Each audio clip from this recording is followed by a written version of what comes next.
Good evening, brothers and sisters. This will be my fourth video. This time I would like to share my testimony. I think this is the appropriate time. The first three videos was just about how I've been having dreams and my life before coming to America. And I thought it was just appropriate to kind of make that as an introduction. Before we start, let's pray. Dear Lord, I want to thank you for this day. I want to thank you for this time. Thank you for waking me up this morning. Thank you for giving me the strength. Thank you for this new year that you've brought so much blessing. I pray that you will give us a hunger and thirst for your word and to pray for nation and our country and those around the world who are being persecuted for your name's sake. Thank you. Speak to your children, speak to the lost, and speak to those who are struggling. In Jesus' name I pray. Amen. All right. Let's see. So, na boy na malawi balwo wenya ya ana tana mani mana mana. Mani mana mana. In a land far away, in a country, a village, lives a boy, a prince named Abdraman. Now, I always like to start my story out with the Lion King. Basically, I grew up in a village in West Africa called Sierra Leone. My family were the Cise's, and it was just me, my mom, and I remember we were traveling to go to another country called Gambia, and we met our father there, and that's, the first time I see my dad. I was like 2 years old. First time I seen him, I recognized, like, man, that's my dad. Just ran up to him, I was like, this is awesome. Me, my dad, my mom. My dad was selling coffee. My mom was just kind of sitting on the bench. I'm playing on the dirt, just being a kid. And I just was thinking, man, this is the happiest day of my life. And, in any good story, you always have tragedy.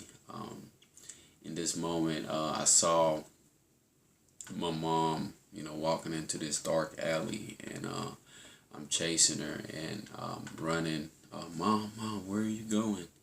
And I trip and fall, and I'm crying, and, and my dad picks me up and told me she's gone. And that's my last time I saw my mom, when I was 2. So it's just me and my dad, and, living in a Muslim culture. My dad prayed 5 times a day. He fasted. He was trying to get me to, get involved in the whole Muslim culture, but, I didn't care for it. I didn't like God. I hated God because my, whatever reason, I wanted my mom. So my dad, would be so busy because there was a war in my country in the 1990. I was born in 91. And he was in charge of the immigrants, so he didn't have time to take care of me or, take care of the people. So he, I would be stationed with different families. So all my life I've been, hopped around with different families, and I would live with as my dad go take care of the people. And one day, finally, he remarried to my stepmom, and we moved in, and I didn't like her. So I retaliated by skipping school, getting involved with the wrong crowd. At this point, I was like 5, 6 years old. I'm hanging out with the wrong crew and just, stealing from my dad, getting in fights, just doing anything, to find my own family, because I feel like my dad betrayed me by marrying another woman. And but I was still going to school, but my dad and I were just distant.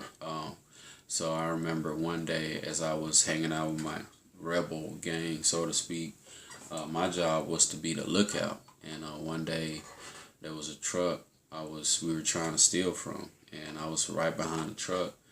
We didn't know the driver was there, and as I was looking around, I hear the truck moving, and bam, I got hit, and it all went white, and I hear my dad calling my name, Adraman,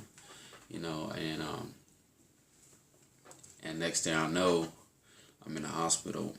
2 months later, I'm up trying to figure out what happened, and my head got scar on my head, got scar on my shoulder. Um, woke up, and my dad was scared, so he decided to send me to America. So I came to America with a different family called the Umusila, and when I came to America,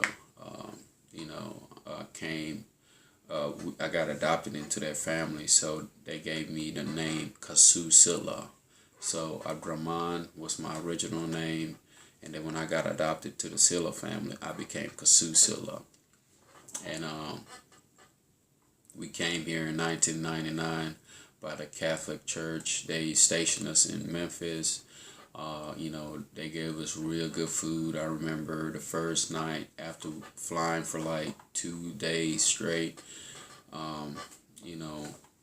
having all these dreams about coming to America, like, what, white people look like. I never seen white people, so it was just interesting, my dreams. I imagined tall buildings, and I came in, and there was food on the table, there was drinks, one thing I remember was Coke and chicken and, all that good stuff. So we've been eating, and I was like, man, America's amazing. One of the most interesting thing I remember was my brother and I, we would go outside, just kind of just mess around the grass and look for stuff, and we found $1, and guys, I thought I was the richest guy in the world, man. And we went and bought some ice cream for like 50 cents.